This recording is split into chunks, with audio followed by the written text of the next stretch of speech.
ये national audio library for the blind की आवाज़ है। पेश खिदमत है एक नाबीना लड़की की तहरीर करदा किताब शाह बाबा। तहरीर नाइला अंदलीब और आवाज़ लुबाबा हैदर की है। इस किताब के तमाम पार्ट्स हासिल करने के लिए डिस्क्रिप्शन बॉक्स में दिए गए प्लेलिस्ट के लिंक पर क्लिक करें। शुक्रिया।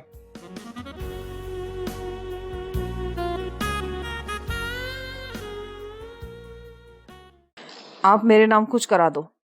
कोमल की बातें सुनकर गजाला का दिल फट रहा था और गजाला शर्मिंदा भी हो रही थी। कमरे के बाहर खड़ा रजब भी कोमल की बातें सुन रहा था। गजाला की आंखों से आंसू उसके दामन पर गिर रहे थे। गजाला ये सोच रही थी कि जो कुछ कोमल उससे कह रही है, ये बातें उसने वाकई कभी नहीं सोची। मामा, मेरी बात का जवाब दो। बेटा, मैं तुम्हारे सवाल के सामने इस वक्त भी लाजवाब थी जब तुम छोटी थी और आज भी। कोमल को गुस्सा आ गया। उसने माँ का मोबाइल उठाकर दीवार पे दे मारा। आप क्या समझते हैं? आप मुझे अच्छा पहनाते हो, मुझे गाड़ी ले दी, बस इससे मेरी लाइफ संवर गई है। ये कहकर कोमल फिर लॉन में शाह बाबा के पास आ गई। रजब अंदर आया। आपने कोमल की बातें सुन ली हैं? हाँ, सुन ली हैं। और ये हमें खुद भी सोचना चाहिए था जो कोमल हमें कह रही है। हम तो खुश थे कि हम हर बात कोमल की मानते हैं और शायद ये काफी है। और तुम तो माँ हो और माँ अपनी बेटी को जानती है। तुम कैसी माँ हो? मैं माँ हूं तो आप बाप हैं। हाँ, मगर जो बात माँ समझ सकती है वो बाप नहीं समझ सकता। आप अच्छी तरह जानते हैं कोमल हमेशा हम दोनों को लाजवाब कर देती है। रजब बोला, हम में कोमल की वजह से आजिज़ी है। हम माँ बाप हैं उसके, लेकिन वो हमें हर बात समझाती है। गजाला कोमल की शादी की बात करते करते रुक गई, क्योंकि रजब को यही समझ आई थी कि कोमल क्या चाहती है कि हम उसके नाम जायदाद कर दें। रजब इसके अलावा और क्या समझ सकता था जब कोमल ने अपनी शादी की बात खुद अपनी माँ को समझाई। गजाला और रजब कोमल से इंतहा का प्यार करते थे, लेकिन जो बातें उन्हें सोचनी चाहिए थी वो उन्होंने कभी नहीं सोची। रजब तो ऐसा इंसान था कि जब तक कोई इंसान उसे किसी चीज का एहसास ना करवाता, रजब को समझ नहीं आती थी। और गजाला अपने दूसरे बच्चों के मामले में बहुत समझदार थी, मगर कोमल के मामले में नहीं थी। गजाला अपनी गलती को बिल्कुल नहीं मानती थी, जिस पर कोमल को गुस्सा आता था। कोमल इस बात पर यकीन रखती थी कि किसी से कोई काम कहकर करवाए तो क्या करवाया, और कोमल अपना हक छोड़ दे, ये कभी नहीं हो सकता था। ये बात गजाला अच्छी तरह जानती थी कि कोमल पर अल्लाह का खास करम है। गजाला ये बात भी जानती थी कि एक बुजुर्ग का साया कोमल पर है। गजाला ने मंसूर को बताया कि कोमल का मूड खराब है। जाओ जाकर देखो तो कहाँ है। मामा, आपने खराब किया होगा कोमल का मूड। हाँ, मैं ही हूँ कोमल की मुजरिम। तुम हमेशा मुझे ही कहते हो बाप बेटा। देखो, मेरा मोबाइल तोड़ दिया उसने। ये सुनकर मंसूर और रजब हंसने लगे। मंसूर बोला, और खर्चा करवा दिया। देखो बेटा, वो है कहाँ पर, बहुत गुस्से में होगी। मामा, परेशान ना हो, आपको पता है वो मेरी बात मानती है, अभी ठीक हो जाएगी। मंसूर लॉन में गया। कोमल अपने कुत्ते से खेल रही थी। मंसूर ने आवाज दी। कोमल कुछ न बोली। मंसूर ने उसे बालों से पकड़ा और कहने लगा, चलो बाजार चलें। कोमल का मूड ठीक हो गया और वो कहने लगी, भाई मामा से कहो सिद्रा को ले आए। मंसूर बोला, ओके। कोमल खड़ी हो गई। उसने कुत्ते को भी साथ लिया। कोमल ने उसे प्यार किया और मंसूर पर तंज करते हुए बोली, हाँ, तुम मेरा साथ कभी न छोड़ना, चाहे सब छोड़ जाए। मंसूर मुस्कुराते हुए बोला, हाँ बाजी, वफादार होते हैं, इंसान तो बेवफा होते हैं। कोमल ने अपने भाई का बाजू पकड़ लिया और कहने लगी, मेरी बात सुनो मंसूर। जी मैम, कहें। आम मर्दों की तरह भाभी के फर्माबरदार मत बन जाना। तुम कभी ये बात सोचना भी नहीं। वही होगा जो तुम चाहोगी। और मेरी बात सुनो, जो तुम्हें अच्छा लगता है तुम वही किया करो, और जिस बात से तुम्हें खुशी मिलती वही किया करो। तुम्हें कोई कुछ भी नहीं कहेगा। अब तुम्हारी भाभी आ जाएगी, और जो बात तुम मुझसे नहीं कर सकती वो उससे कर लेना। कोमल अपने भाई की बात सुनकर खुश हो गई। फिर सब शादी की तैयारी में मसरूफ हो गए। गजाला सिद्रा को ले आई। कोमल ने सिद्रा को करीम बख्श से मिलवाया। कोमल कहने लगी, करीम बख्श बाजार जाना है। जी बीबी जी, गाड़ी निकालूं? जी। गजाला कोमल को खुश देखकर बहुत खुश हुई। कोमल की यह ख्वाहिश थी कि जब भाभी घर आए तो पूरा घर फूलों से सजा हो और ढोल और शहनाइयां भी बज रही हों। रजब कहने लगा, ऐसा ही होगा। कोमल ने भाई की शादी पर इतनी शॉपिंग की कि अल्लाह की पनाह। आज मंसूर की बारात थी और कोमल ने रेड साड़ी पहनी थी। मंसूर ने अपनी सिस्टर्स को बाग पकड़ा दी थी। कोमल, सुंदर, सानिया के साथ सिद्रा भी थी। ये पंजाब की रस्म है कि दूल्हा को घोड़ी पर बिठाया जाता है। मंसूर भी घोड़ी पर बैठा था। कोमल अपने भाई को हाथ लगा लगा कर देखती थी और खुश भी बहुत थी। लेकिन कोमल की आंखों में पानी का एक सैलाब था और कोमल ने उसे रोका हुआ था, क्योंकि एक बहन को बहुत शौक होता है कि वो अपने भाई को दूल्हा बना हुआ देखे। जब कोमल हाथ लगा रही थी तो गजाला और रजब को ऐसा महसूस होता था जैसे अल्लाह से कह रहे हों कि अल्लाह पाक, आपका क्या जाता था अगर हमारी कोमल को भी थोड़ी सी रोशनी दे देते। मंसूर की आंखों में भी नमी थी। बहुत धूमधाम से मंसूर की बारात गई। जब दुल्हन घर आई तो कोमल की विश के मुताबिक घर में बहुत धूम धमाका हुआ। सिद्रा कोमल को बता रही थी कि महरीन भाभी बहुत प्यारी लग रही है। घर में बड़ी रौनक थी और ये गाना लगा हुआ था, साढ़े घर आई पर जाई।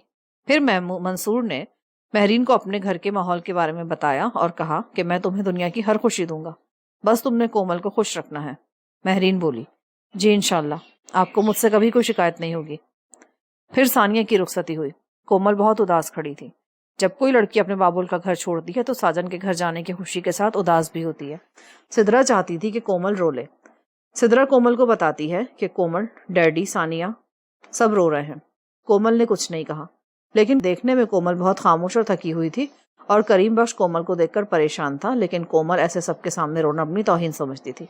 फिर मंसूर कोमल को पकड़कर महरीन के पास ले आया। शादी खत्म हो चुकी थी और कोमल अपनी भाभी के साथ खुश रहने लगी थी। गजाला कोमल से कहती कि अब तुम पढ़ाई में दिल लगाओ क्योंकि पेपर होने वाले हैं। जी मामा, अब यही करूंगी। महरीन कहने लगी, कोमल तुम जब फ्री हुआ करो तो मैं तुम्हें कुकिंग सिखाया करूंगी। ओके भाभी जान। कोमल अब दिन रात पढ़ने में मसरूफ रहती थी। करीम बख्श कोमल से बात करने का मौका उसको तब मिलता जब वो उसे कॉलेज छोड़ने जाता। कोमल कॉलेज गई। करीम बख्श कोमल से कहता है, बीबी जी एक बात पूछूं? पूछो। बीबी जी आपको आंखें नहीं लग सकती? नहीं करीम बख्श। करीम बख्श उसकी ये बात सुनकर उदास हो गया, क्योंकि करीम बख्श ने सोच रखा था कि अगर कोमल को आंखें लग सकती हुई तो वो उसको अपनी आंखें दे देगा। करीम बख्श कोमल से पाकीज़ा मोहब्बत करने लगा था और इस बात का कोमल को भी कुछ कुछ अंदाजा था। फिर करीम ने गाड़ी रोकी और गाड़ी का दरवाजा खोला और कोमल को कॉलेज छोड़ दिया। कोमल आज बहुत दिनों बाद कॉलेज आई थी। सब लड़कियां उससे मिलकर बहुत खुश हुईं। सिद्रा आज खामोश थी। सिद्रा को समझ नहीं आ रही थी कि वो कोमल से को कैसे बताए कि अब वो अपनी पढ़ाई जारी नहीं रख सकेगी। सिद्रा को रात उसकी अम्मी ने कह दिया था कि अब तुम आगे नहीं पढ़ोगी, बस बीए कर लो, इतना काफी है। कोमल सिद्रा से पूछने लगी, तुम्हें आज क्या हुआ है? बड़े खामोश हो। कोमल की बात सुनकर सिद्रा की आंखों में आंसू आ गए, लेकिन सिद्रा ने उसे कुछ भी नहीं बताया, बल्कि ये कह दिया कि आज मेरी तबीयत ठीक नहीं, इसीलिए मैं कोई बात नहीं करी। फिर मायरा कोमल से पूछती है कि कोमल बीए के बाद आगे पढ़ोगी? कोमल बहुत खुश होकर कहती है, इंशाल्लाह। मायरा और शिराज उसकी ये बात सुनकर बहुत खुश हुए। बीए के पेपर से पहले पार्टी थी। शिराज और कामरान कोमल से कहते हैं कि कोमल, आपसे हमने पार्टी में गाना सुनना है। वो मुस्कुरा कर कहती है, ओके, सुना दूंगी।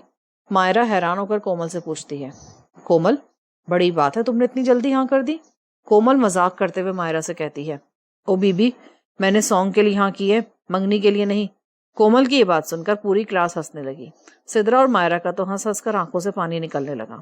कामरान कोमल से कहता है, कल पार्टी है, तुम और पूरे क्लास टाइम पर आ जाना, क्योंकि फिर पेपर शुरू हो जाएंगे तो मौका नहीं मिलेगा बात करने का।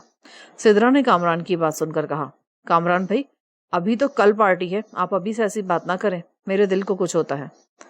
सिद्रा को उमर कहता है, सिद्रा क्यों, आपके दिल को भी कुछ होता है? मुझे नहीं पता। हिना बोली, ओहो आप लोग जल्दी करो, सिद्रा को ग्लूकोज पिला दो। आज क्लास में सब एक दूसरे से हंसी मजाक कर रहे थे। आज का दिल मजाक करने और पार्टी की तैयारियों में ही गुजर गया। फिर कोमल को करीम लेने आ गया। करीम ने कोमल का हाथ पकड़कर गाड़ी में बिठाया। शिराज को पता नहीं क्यों करीम बख्श का कोमल का हाथ पकड़कर गाड़ी में बिठाना बहुत बुरा लगा। उससे रहा ना गया। उसने करीम बख्श से कहा, तुम कोमल का हाथ पकड़कर क्यों गाड़ी में बिठाते हो? मैं कोमल बीबी का मुलाजिम हूँ, मेरा यही काम है, इनको लेकर आना और छोड़ के आना। आप ये बताओ, मैं कोमल बीबी का हाथ पकड़कर गाड़ी में ना बिठाऊं तो उनको पता कैसे चलेगा कि गाड़ी कहाँ खड़ी है? करीम बख्श शिराज को समझा रहा था। कोमल को शिराज की बात सुनकर बहुत गुस्सा आया। वो शिराज से गुस्से में कहती है, तुम कौन होते हो करीम बख्श को डांटने वाले? वैसे भी वो मेरा मुलाजिम है, उसे डैडी ने मेरे ऐसे ही कामों के लिए रखा है ताकि मुझे कहीं आने जाने में मुश्किल ना हो। तुम्हारा मुझसे क्या ताल्लुक है जो इतना हक जताते हो? कोमल की डांट सुनकर शिराज बेचारा खामोश हो गया।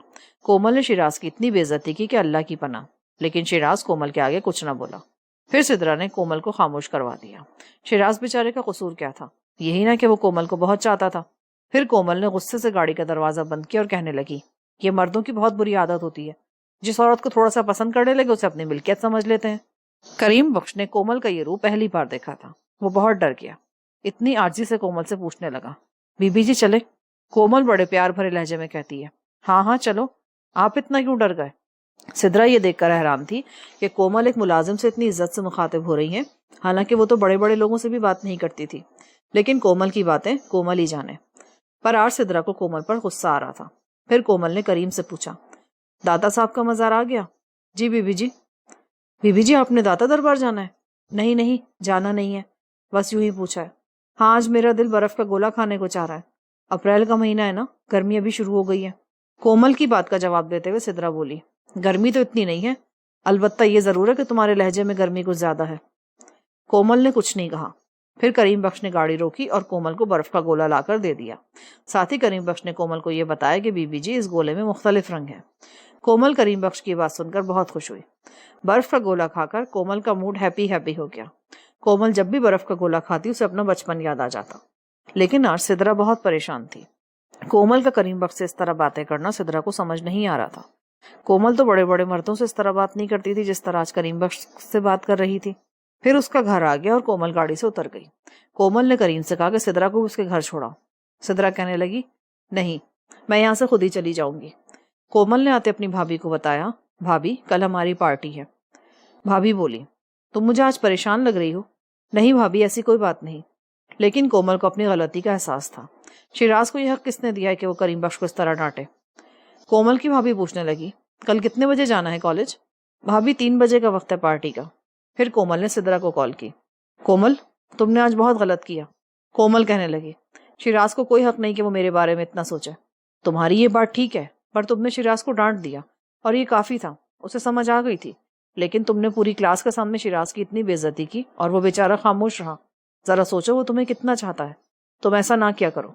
ये ना हो कि शिराज का दिल तुम्हारी वजह से टूट जाए और तुम अल्लाह पाक की पकड़ में आ जाओ।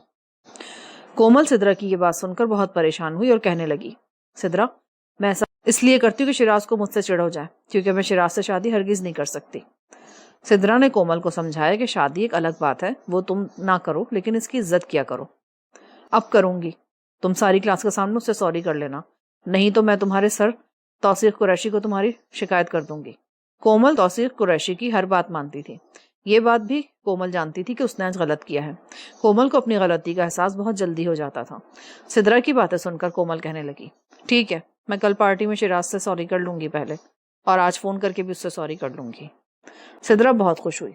कोमल, मुझे एक बात बताओ, तुम शिराज को दिल से बुरा कहती हो। नहीं, दिल से तो बुरा नहीं कहती।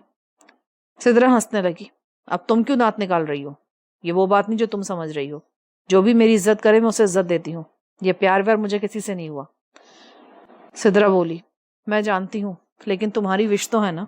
हाँ, विश तो है, लेकिन वो ये है कि कोई ऐसा इंसान जो मुझे चाहे और मैं भी उसे चाहूँ, और वो ऐसा हो जिस पर ये लोग फख्र करें और मैं एक मिसाल बन जाऊं कि एक ब्लाइंड लड़की को किसी बहुत बड़े मर्द ने प्यार किया। ये लोगों की सोच है ना कि ब्लाइंड को कोई देखने वाला पसंद नहीं कर सकता। सिद्रा कहने लगी, आमीन, अल्लाह करे ऐसा ही हो। इतने में गजाल आई और कोमल को डांटते हुए बोली, इतनी लंबी कॉल किसे करती हो। जब से कॉलेज से आई हो फोन पे लगी हुई हो। मैं कब से तुम्हारा चाय पर इंतजार कर रही हूँ। कोमल ने माँ की डांट सुनकर फौरन सिद्रा को बाय कहा। फिर अपनी मम्मी डैडी के साथ मिलकर चाय पीने लगी और बातें करके अपनी मम्मी और डैडी को खुश करने लगी। गजाला बोली, कोमल, मेरी एक बात गौर से सुनो। जब कॉलेज से आती हो तो फोन पर ना लग जाया करो, मुझे बहुत बुरा लगता है। ओके डियर मामा, क्या आपका दिल नहीं लगता मेरे बगैर। नहीं, बिल्कुल नहीं, तुम तो मेरे घर की रौनक हो। जब तुम घर में नहीं होती तो घर में इतनी खामोशी होती है। गजाला की बात सुनकर महरीन बोली, जी मामा, आप बिल्कुल ठीक कह रही हैं, मुझे भी कोमल का बड़ा इंतजार रहता है। कोमल अपनी माँ और भाभी की बात सुनकर कहने लगी, वाह, क्या बात है, मेरी इतनी अहमियत, मुझे तो आज पता चला। फिर कोमल माँ के गले लग गई। गजाला ने कोमल को प्यार किया और दुआ देते हुए बोली, अल्लाह पाक मेरी कोमल को हमेशा ऐसे ही चहकता रखे। कोमल अपनी माँ से मजाक करते हुए बोली, मामा, अगर मैं मर जाऊं तो आप क्या करोगी। अब बेवकूफियां ना मारो, चलो अपनी भाभी की बात सुनो, वो तुम्हें अपने कमरे में बुला रही है। फिर कोमल ने अपनी भाभी की बात सुनकर शिराज को कॉल की और शिराज से सॉरी कहा। शिराज ने कहा, कोई बात नहीं। कोमल इतनी हैरान हुई कि शिराज ने उसे कुछ कहा क्यों नहीं। मैं आपसे इतनी बदतमीजी से बात करती हूँ तो आप भी क्या करें, बल्कि आप मुझसे बात करना ही छोड़ दें। पहली बात तो यह कि आपको कभी भी किसी से प्यार नहीं हुआ, इसलिए आप ऐसी बातें करती हो, और दूसरी बात है मुझे आप पर कभी गुस्सा नहीं आता, आप कुछ भी कह लो।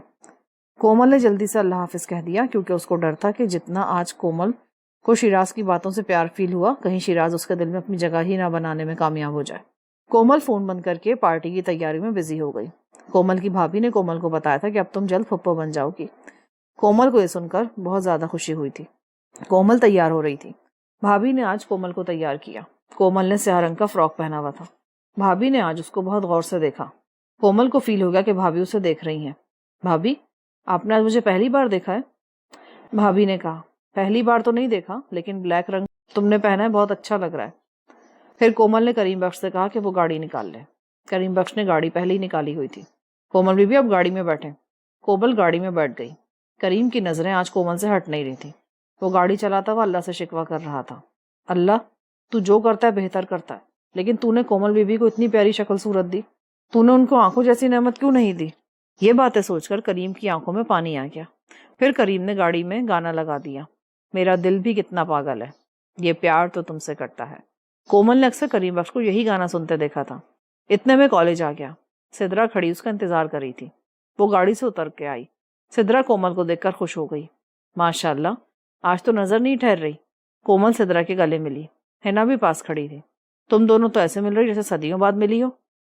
सिद्रा कहने लगी, हिना, हम दोनों दिन में 2 बार भी मिले तो ऐसे ही मिलती जैसे बरसों बाद मिली हो। हिना कहने लगी, वाह कोमल, तेरा नसीब इतना प्यारा है। तेरी जिंदगी में तुम प्यार को ठुकराती और प्यार तुम्हारे पीछे भागता है। हिना, तुम मेरी तारीफ कर रही हो, किसी को मेरे खिलाफ कर रही हो?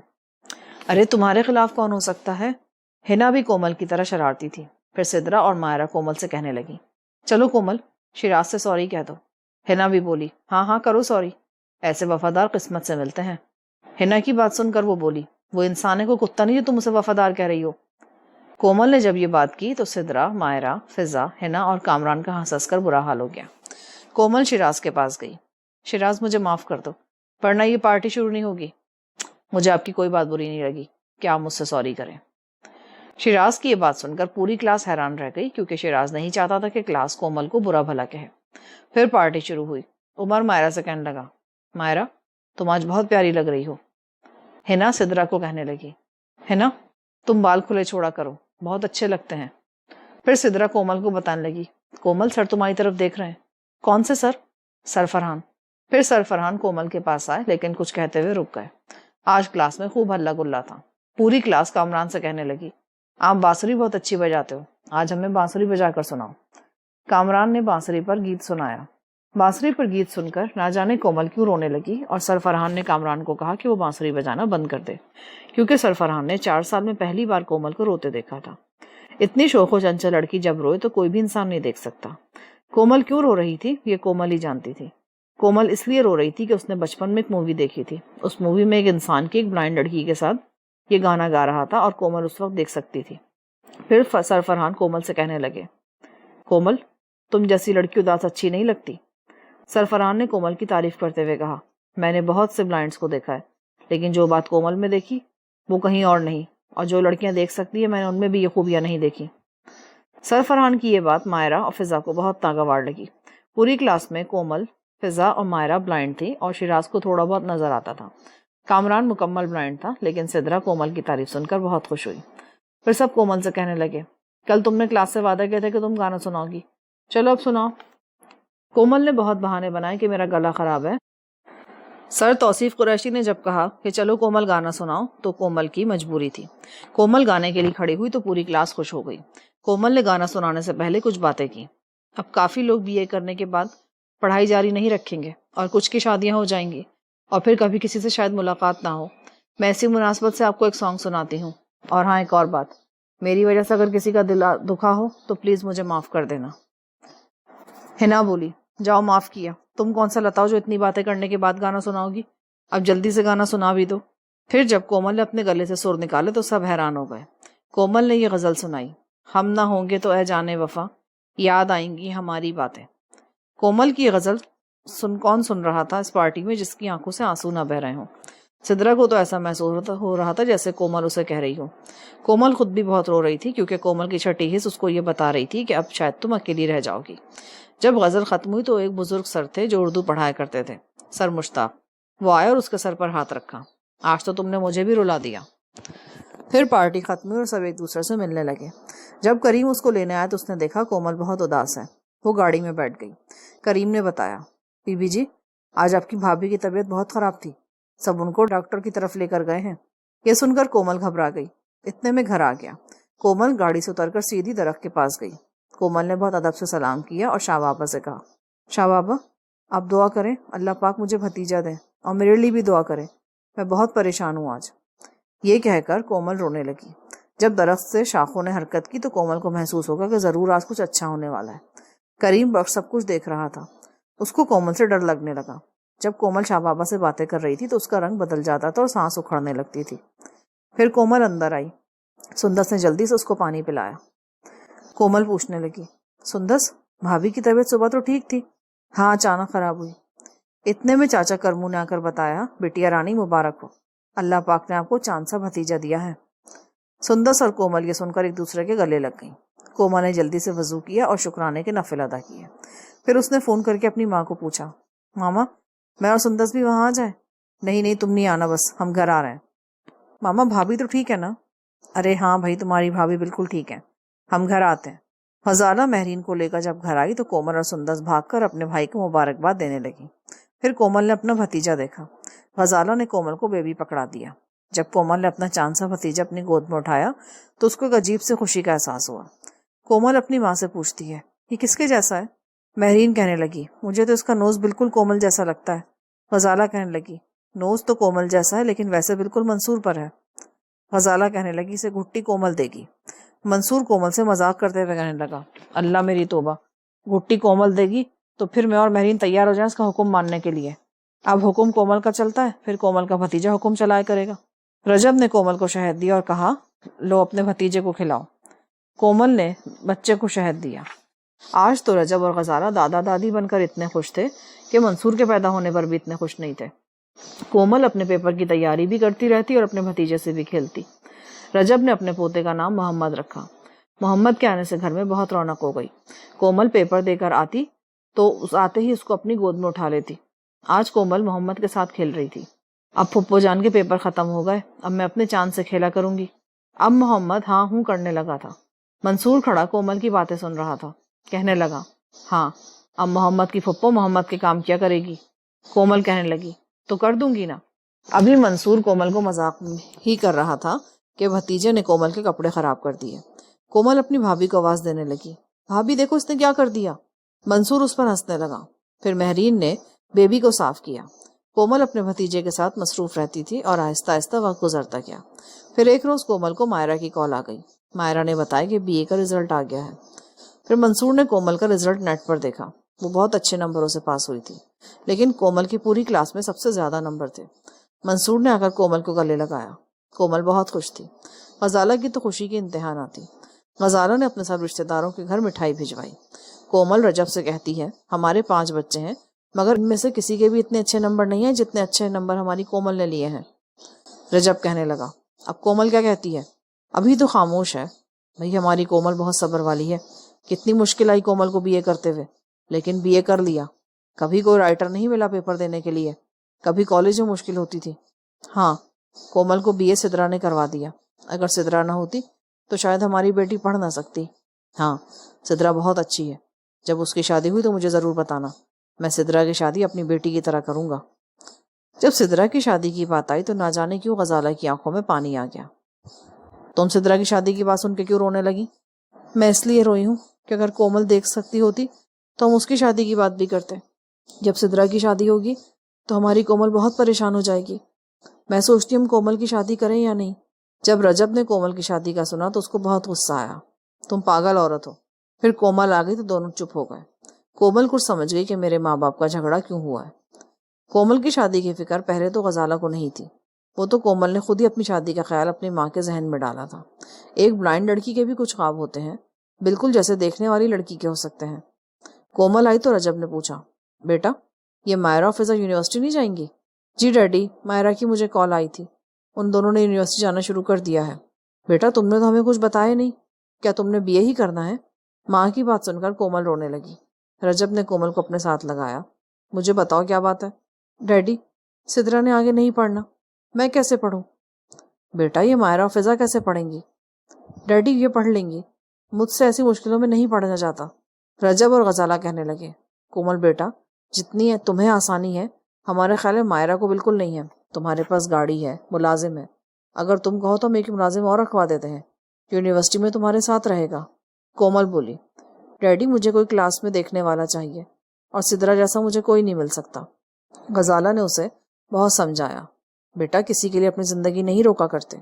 लेकिन कोमल ब्लाइंड के साथ तब रह सकती थी जब कोई साथ देखने वाला भी हो। जब कोमल सब ब्लाइंड के साथ रहती तो कोमल का दिल घबराता था। जबकि मायरा और फिजा ब्लाइंड्स के साथ खुश रहती थी। फिजा का कहना था जो ब्लाइंड एक ब्लाइंड को समझ सकता है वो देखने वाला नहीं समझ सकता, लेकिन कोमल ये कहती थी कि अगर दो ब्लाइंड हैं तो कोई तीसरा साथ देखने वाला होना चाहिए। कोमल की सोच सबसे मुख्तलिफ थी, इसलिए तो कोमल देखने वालों के दिल पर असर करती थी। गजाला उससे पूछने लगी, तो अब तुम क्या करोगी? मुझे नहीं पता, अब मैं क्या करूंगी। मायरा और फिजा यूनिवर्सिटी हॉस्टल में रहती थी। तकरीबन 2 वीक तो मायरा और फिजा को बहुत मुश्किल हुई, लेकिन मायरा पुख्ता इरादे की मालिक थी। उन दोनों ने सोच रखा था कि वो कुछ बनकर दिखाएंगी। आज मायरा और फिजा अपने हॉस्टल के कमरे में बैठी थी। बहुत टाइम हो गया था। उन दोनों को कोई क्लास में लेकर जाता ये तो बात की बात थी, लेकिन अभी तक दोनों ने नाश्ता भी नहीं किया था, क्योंकि हॉस्टल में यहाँ नाश्ता या दोपहर का खाना दिया जाता था। मायरा फिजा के कमरे से बहुत दूर थी। कोई देखने वाला ही मायरा और फिजा को ले जा सकता था। फिजा मायरा से कहने लगी, मायरा भूख से बुरा हाल है। यूनिवर्सिटी में सबने नाश्ता कर लिया सिवाय हम दोनों के। कोमल ने अच्छा किया ना कि यहाँ नहीं आई। नहीं, कोमल ने बहुत बुरा किया अपने साथ, जो बीए के बाद उसने पढ़ना छोड़ दिया। फिजा कहने लगी, अगर ऐसा ही रहा तो मैंने भी घर चले जाना है। फिजा की बात सुनकर मायरा कहने लगी, कुछ भी हो मैं तो घर नहीं जाऊंगी। दोनों बातें कर ही रही थी कि कमरे का दरवाजा खुला। एक लड़की अंदर आई। तुम दोनों ने नाश्ता किया या नहीं? हम 2 दिन से भूखी हैं, हमें लेकर जाने वाला कोई नहीं। फिजा बोली। वो लड़की बहुत परेशान हुई और कहने लगी, आप परेशान ना हो, मैं आप दोनों को नाश्ता कराने ले जाया करूंगी। मायरा ने थैंक्स कहते हुए उसका नाम पूछा। मुझे किरण कहते हैं, और तुम दोनों के नाम क्या हैं? मायरा और फिजा ने अपना अपना तारुफ कराया। अब आप बिल्कुल परेशान नहीं होना, मैं आप दोनों के साथ आपके कमरे में रहूंगी। मायरा और फिजा बहुत खुश हुई। अब मायरा और फिजा को यूनिवर्सिटी में कोई मुश्किल नहीं होती थी, और अब तो उमर भी यूनिवर्सिटी आने लगा था। बहुत सारे काम उमर मायरा के कर देता। मायरा उमर से पूछने लगी, ये शिराज और कामरान यूनिवर्सिटी आते हैं? वो बोला, आते हैं, मगर कोमल के बगैर रौनक नहीं है। कोमल पूरी क्लास को कितना हंसाती थी। मायरा बोली, हाँ, दिल तो मेरा भी नहीं लगता उसके बगैर। उमर पूछता है मायरा से, कोमल तो ब्लाइंड लोगों के लिए बहुत कुछ करना चाहती है, तो खुद बीए करके पढ़ाई क्यों छोड़ दी? ये बात तो मैंने भी कोमल से कही थी। कोमल कहने लगी, ब्लाइंड के लिए काम पढ़ के नहीं होगा, पैसों से होगा जो मैं करूंगी। उमर कहने लगा, हाँ, कोमल दौलतमंद माँ बाप की बेटी है, वो जो कहती है जरूर करेगी। फिर मायरा कहने लगी, आप कोई अपनी बात करो, हम क्या कोमल को याद करने बैठ गए? मायरा ने उमर से पूछा, आपने अपने घर में शादी की बात की, तुम्हें यकीन क्यों नहीं आता? मैं शादी तुमसे ही करूंगा। अब कोमल भी घर में उदास रहती। वो सुंदर से बातें कर रही थी तो कोमल को मायरा की कॉल आ गई। उसने कॉल पिक की तो मायरा कहने लगी, आज हमने यूनिवर्सिटी में तुम्हें बहुत मिस किया। कैसा लगता है यूनिवर्सिटी जाना? शुरू में तो बहुत मुश्किल होती थी, पर अब नहीं। तुमने बहुत बुरा किया अपने साथ जो बीए करके घर बैठ गई हो। नहीं, मैंने बुरा नहीं किया। वो कैसे? जब मैं अल्लाह पाक से दुआ करती हूँ कि अल्लाह पाक मैंने अपने साथ खुद ही बुरा कर लिया, तो पता नहीं मेरा अल्लाह पाक मुझे जवाब देता है, नहीं, तुमने अपने साथ बुरा नहीं किया। कोई भी इंसान अपने साथ बुरा या भला नहीं करता जब तक अल्लाह पाक इंसान के साथ बेहतर ना करे। वो अल्लाह पाक की जात है जो हर काम इंसान से करवाती है। अल्लाह पाक ने इंसान को अक्ल और सोच दी है, क्या उसके लिए बेहतर है और क्या नहीं है। कोमल को गुस्सा आ गया। कोमल मायरा से कहने लगी, चलो आप पढ़ लो और जॉब भी कर लो।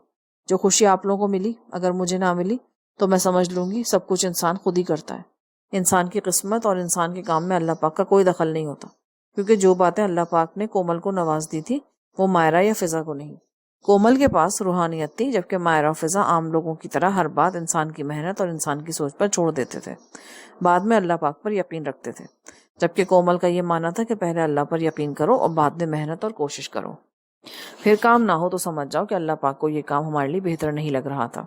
यहाँ पर पार्ट 6 का इख्तिताम होता है। आगे किताब सुनने के लिए पार्ट 7 समाप्त फरमाएं।